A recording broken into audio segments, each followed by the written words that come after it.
Racist cop gropes black woman in park. How she responds makes cop regret it. In Deepwood's sunlit park, a vicious axe shattered the calm Zaria Holt. A 24-year-old black community health worker was brutally targeted by two rogue cops. Sergeant Rick Callen and Deputy Nate Burr, sneering at her solitude, branded her a threat. Callen's taunts, "What's under that skirt, girl?" escalated to a baton, pinning her down, his laughter echoing as he tugged at her clothes. The crowd froze, complicit in silence, his camera broken, but Zaria's secret weapon, a bracelet recorder, captured every vile word, a ticking bomb against Deepwood's corrupt core. This wasn't just assault. It was a symptom of a diseased system where Callen's 17 unpunished complaints festered. Zaria, no stranger to survival teams with Angela Kane, a fierce internal affairs inspector, to expose a web of abuse implicating even the mayor's daughter.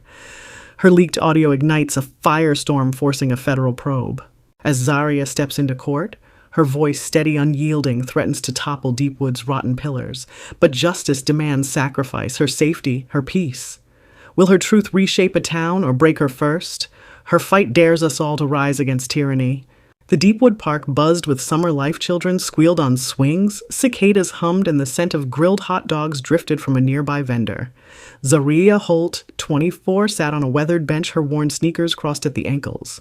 Her dark curls framed a face etched with quiet exhaustion, her nurse's scrub slightly wrinkled from a 12-hour shift. She clutched a dog-eared copy of Beloved, her thumb tracing the spine as if it held her steady. To passers-by, she was ordinary, a young black woman stealing a moment's peace. But beneath her calm, Zaria carried scars, a childhood in foster care, a near-fatal accident at 9, and the grit that pulled her through nursing school. Her bracelet recorder, a practical tool for patient notes, glinted on her wrist. A habit born of precision, not paranoia. The park's golden light felt like a rare gift, yet Zaria's heart tugged between craving this stillness and dreading the world's harsh edges. She'd seen patients ignored, neighbors harassed, her own skin judged. As a community health worker, she fought for others, but longed for a life unmarred by conflict. Then, a shadow fell, Sergeant Callen's voice sharp, and mocking shattered her reverie. Her pulse quickened, but her face stayed composed, a mask honed by years of restraint. When his baton pinned her, her shock burned into resolve. She wouldn't stay silent. Zaria pocketed her book, her decision clear. She'd fight not for peace, but for justice. The Deepwood Park pulsed with lazy Sunday rhythm. A dog barked, ice cream wrappers crinkled, and the sun cast long shadows over the grass. Zaria Holt sat on her bench, Beloved, open, her breath steady despite the ache in her shoulders from her shift. The air smelled of warm earth and blooming jasmine, a fleeting sanctuary.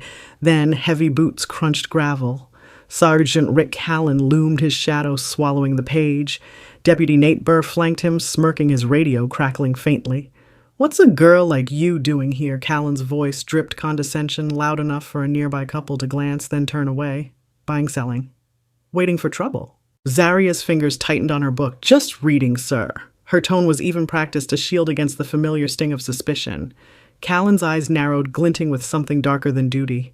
"Let's see ID." She reached for her wallet, slow and deliberate, but Callen slapped it to the ground, the leather smacking dirt. A gasp rippled from a mother pushing a stroller. She hurried off.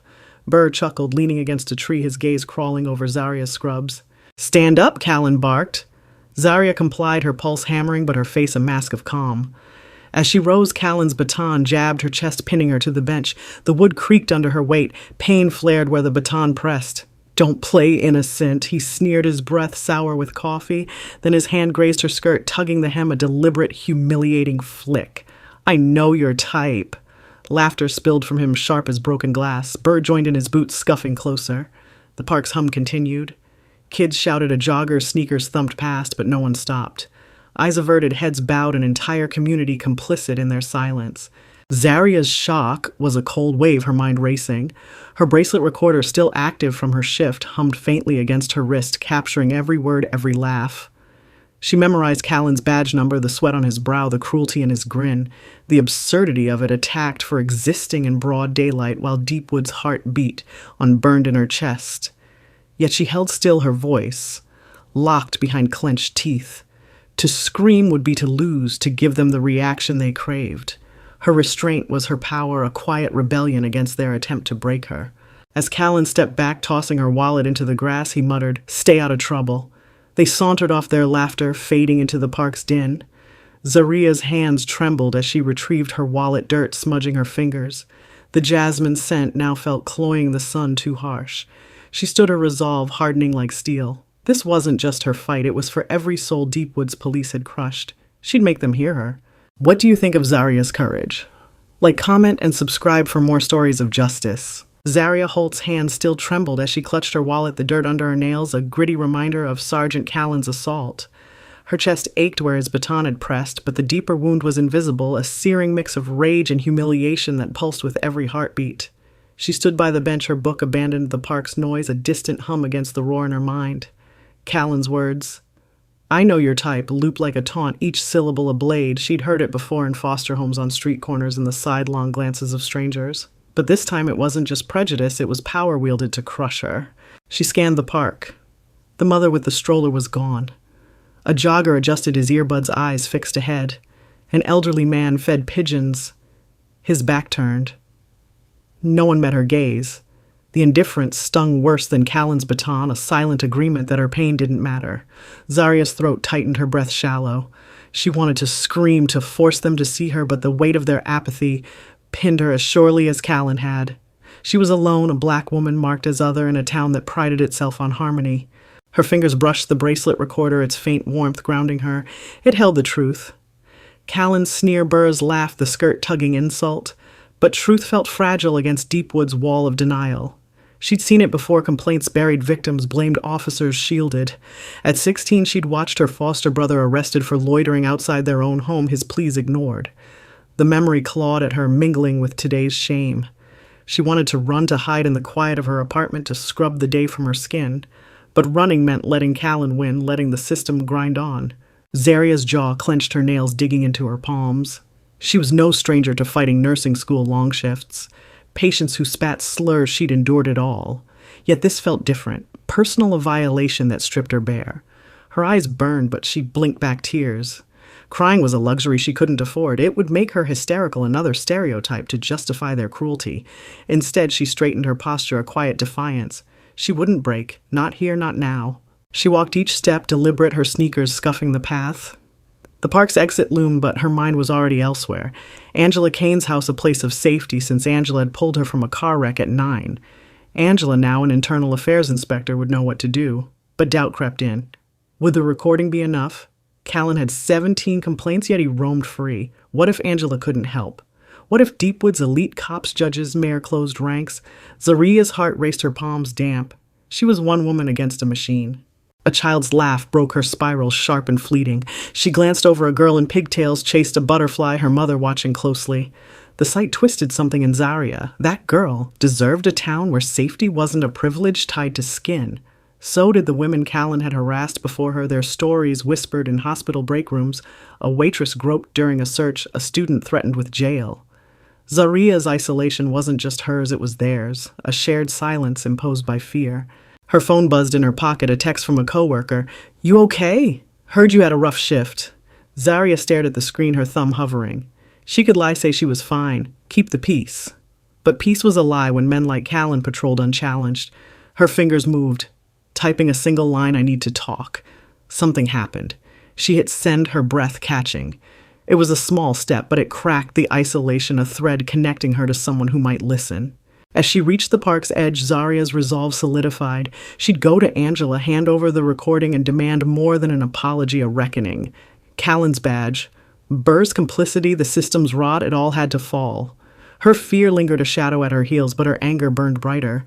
She was done being invisible. Deepwood would hear her even if she had to shout. Zaria Holt's steps quickened as she left the park, her bracelet recorder a silent ally against the weight of her fear. Sergeant Callen's assault burned in her memory, his baton, his taunting laugh, the skirt-tugging violation. But fear was no match for her resolve. She headed to Angela Kane's house, her heart pounding with purpose. Angela, the internal affairs inspector who'd saved her from a car wreck at 9, was her anchor. Zaria's fingers grazed the recorder, its data, a weapon she'd wield carefully. She wouldn't just report Callen, she'd expose the system shielding him.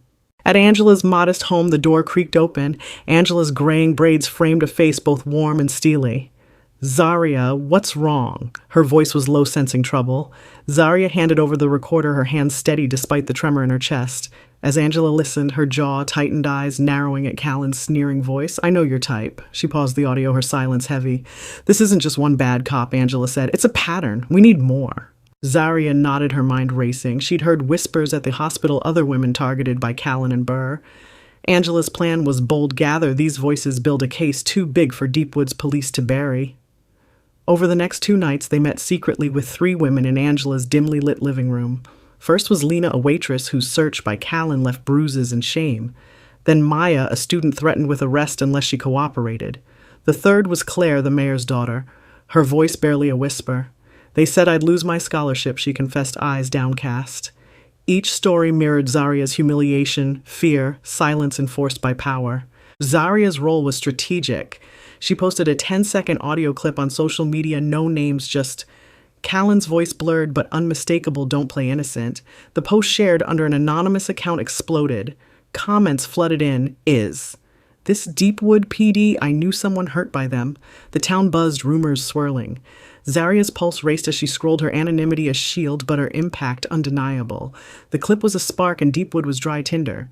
Angela leveraged her connections, quietly contacting an independent reporter, Tara Voss. Tara uncovered a bombshell. Callen's 17 complaints, all dismissed, some with missing files. One night, Zaria and Angela learned someone, likely an insider, had deleted Callen's internal records, a desperate cover-up. The stakes skyrocketed. If the department was erasing evidence, time was short. Angela's voice was firm. We go federal. She sent the recording and witness list to a grand jury contact, bypassing Deepwood's corrupt chain of command. Zaria's power wasn't just the recording, it was her network. Her hospital co-workers, already buzzing about the clip, shared it further. A nurse, Jamal, offered to testify about seeing Burr intimidate patients. Zaria's small act, posting the audio, had cracked the town's silence, drawing allies from shadows. But danger loomed. Callen's allies in the department could retaliate. Claire's fear was palpable. Her father, the mayor, might protect his image over justice. Zaria herself felt exposed, her name still secret, but her face known in Deepwood's small circles. As Angela prepared the federal submission, Zaria sat at her kitchen table, the recorder beside her. Her fingers traced its edges, a lifeline. She'd ignited a movement, but the outcome was uncertain. Would the grand jury act swiftly? Could they trust Tara's reporting to stay independent? Zaria's chest tightened, her resolve tested by the weight of what she'd started. She wasn't just fighting Callen, she was challenging a town's complicity, its willingness to look away. The next morning, a text from Tara confirmed the grand jury had opened a special investigation. Zaria exhaled, relief tinged with dread. She'd taken a stand, but the battle was far from won. Callen and Burr were still on patrol, their influence deep. Angela's warning echoed. They'll fight dirty. Zaria's smart resistance, her recording her allies, her calculated anonymity had shifted the tide, but how far would it carry her? How will Zaria and her allies navigate the dangers of exposing Deepwood's corrupt system? Share your thoughts below. Zaria Holt stood at the courthouse steps, her pulse steady despite the weight of the moment. The federal grand jury's special investigation, sparked by her bracelet recorder's damning audio, had forced an emergency hearing.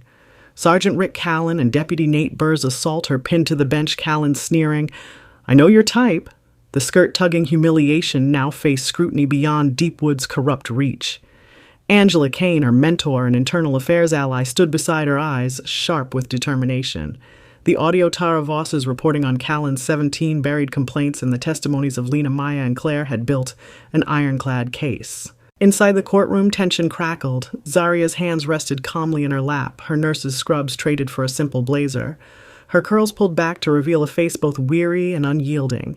The judge, a federal appointee, peered over her glasses as Zaria played the recording. Callen's voice filled the room. Don't play innocent. I just need to check what's under your skirt. Gasps broke the silence. The department's lawyer stammered, his defense unraveling. Claire's testimony, delivered in a trembling but clear voice, confirmed Callen's threats against her scholarship. Lena and Maya's accounts painted a pattern of predation. The room felt smaller with each word, the weight of truth crushing Deepwood's lies. Outside, a crowd gathered, hospital co-workers, neighbors, strangers moved by Tara's articles. Social media amplified the audio clip Zaria had posted, now viral with hashtags like Justice for Deepwood. Public outrage pressured the mayor, Claire's father, to distance himself, issuing a statement condemning rogue officers. The federal probe uncovered deleted files implicating a sergeant who'd erased Callen's records. The system's rot was laid bare and the grand jury acted swiftly. The next day, Callen faced charges, harassment, abuse of power, unlawful detention. Burr, complicit in his silence, was charged as an accessory. Their badges were stripped, their smirks gone as they were led from the precinct in cuffs. Callen's reputation, once untouchable, crumbled. Local businesses banned him, his name a synonym for shame. Burr's family left town unable to face the whispers. The department, under federal oversight, suspended 3 more officers linked to similar complaints, a signal that no one was above accountability. Zaria's dignity, stolen in that park, returned in the courtroom's silence after the audio played. She didn't smile or cry, just nodded her posture straight as the judge acknowledged her courage. Angela squeezed her hand, a quiet affirmation. Tara's latest article quoted Zaria anonymously. "This isn't just for me, it's for every voice they tried to silence." The word spread, inspiring vigils outside the courthouse, candles flickering for Lena, Maya, Claire, and others unnamed. Zaria's small act-pressing record had toppled giants. But the victory wasn't clean. Callen's allies spread rumors calling Zaria a troublemaker. Online trolls targeted her, though her anonymity held. The mayor's tepid response hinted at political damage control, not reform. Yet the crowd's cheers as Zaria left the courthouse drowned out the noise. Jamal, her co-worker, hugged her, whispering, "You did it." She hadn't done it alone. Angela's strategy, Tara's pen, Claire's bravery, the women's testimonies, and the public's fury had carried her. For the first time, Zaria felt seen not as other, but as a force. The federal oversight promised audits, retraining, and a civilian review board. Deepwood's police, once a monolith, faced a reckoning. Zaria walked home that night, her recorder in her pocket, its weight a reminder of her power. She'd forced a town to listen, to act. Her dignity, though scarred, stood taller than Callen's badge ever had. The fight wasn't over. Systems don't crumble in a day, but Zaria had carved a path for others to follow. What would you do if you held the truth in your hands? Share your story below. Zaria Holt's victory echoed through Deepwood, but it came at a jagged cost. The federal charges against Sergeant Rick Callen and Deputy Nate Burr, harassment, abuse of power. Unlawful detention marked a historic reckoning. Her bracelet recorder's audio exposing Callen's vile words had forced the town to confront its complicity. Yet as Zaria walked home from the courthouse, her chest tight with pride and pain, she felt the weight of an incomplete justice. The system had bent but not broken. The personal toll was steep. Online trolls fueled by Callen's allies smeared her as a liar and instigator, their venom seeping into her inbox despite her anonymity. Her hospital shifts grew tense. Some colleagues whispered she'd stirred trouble, their eyes avoiding hers. The mayor's tepid reforms, more optics than action, left Zaria wary. Claire, the mayor's daughter, faced family strain for testifying, her scholarship intact, but her trust in her father fractured. Lena and Maya, though vindicated, carried scars of shame that no verdict could erase. Zaria's own peace, once found in quiet moments with beloved, was now haunted by memories of Callen's baton and the park's silent crowd. Her health faltered under the strain. Sleepless nights, her heart racing at every siren, left her drained. Angela Kane checked on her daily, but even Angela's fierce support couldn't mend the isolation. Zaria had won, but at the expense of her sense of safety, her trust in Deepwood's heart. She wondered if speaking out was worth the fractures in her life, yet each time she touched her recorder, she knew silence would have cost more. Justice, she realized, was never clean. Callen and Burr faced prison, but the department's deeper rot, decades of unchecked power, lingered. Federal oversight was a start, but real change demanded more than one woman's voice. Zaria's fight had inspired others. Vigils, petitions, Tara Voss's relentless articles, but the road ahead was long. She'd exposed the truth, but truths don't heal all wounds. Still, Zaria stood taller. Her dignity, reclaimed in the courtroom, burned brighter than the town's whispers. She'd forced Deepwood to listen, to act, even if imperfectly. As she sat at her kitchen table, her recorder beside her, she felt a flicker of hope. Not for a perfect world, but for one where voices like hers could chip away at injustice, one fight at a time. Zaria Holt's fight rippled beyond the courtroom, igniting tangible change in Deepwood.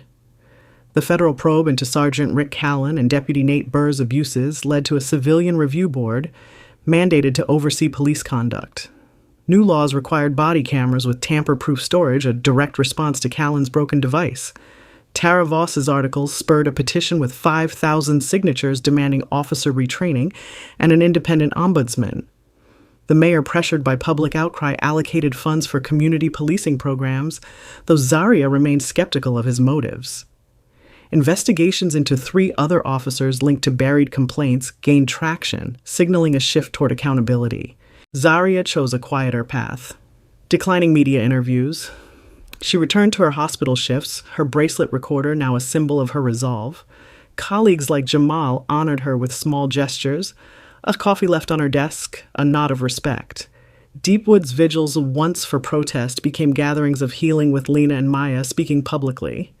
Zaria attended one, her presence, a silent endorsement, her heart warmed by their courage. The town wasn't transformed overnight. Distrust lingered, and reform faced resistance. But Zaria's voice had cracked the silence, inspiring others to demand justice. She found peace in small acts like tending her apartment's herb garden, her fingers in the soil, a reminder of growth amid struggle. One evening, she joined a community walk, her steps blending with others. The group paused at a new memorial plaque for victims of police misconduct, its bronze glinting under streetlights, a symbol of Deepwood's slow awakening. Zaria Holt's fight against Deepwood's corrupt police left a lasting mark, her bracelet recorder's truth, a beacon for those silenced by power. Her courage facing Sergeant Rick Callen's assault, exposing a system's rot through federal charges, ignited reforms. Civilian oversight, tamper-proof cameras, and investigations into buried complaints. Yet her legacy lies not in laws, but in the voices she emboldened. Lena, Maya, Claire, and countless others now speak without fear, their stories fueling a movement. Zaria's quiet strength, choosing healing over fame, inspires a generation to stand firm. What will you do after learning Zaria's story? Her battle shows that one voice armed with truth can shake a town's foundations. Courage isn't loud. It's the steady resolve to act when silence feels safer. Integrity means holding power accountable even when it costs you peace. Zaria's fight urges you to question, to listen, to amplify the unheard. Will you stay silent when injustice strikes, or will you like her press record and demand change? Her legacy endures in Deepwood's slow awakening and the plaque, honoring victims of misconduct in every step toward justice. As Audre Lorde said, "Your silence will not protect you." Zaria proved this, turning pain into power. Her story challenges us to carry that power forward, to build a world where no one is other. Share Zaria's story. Let it spark action. Like, comment, subscribe, join the fight for what's right. Racist cop gropes black woman in park. How she responds makes cop regret it.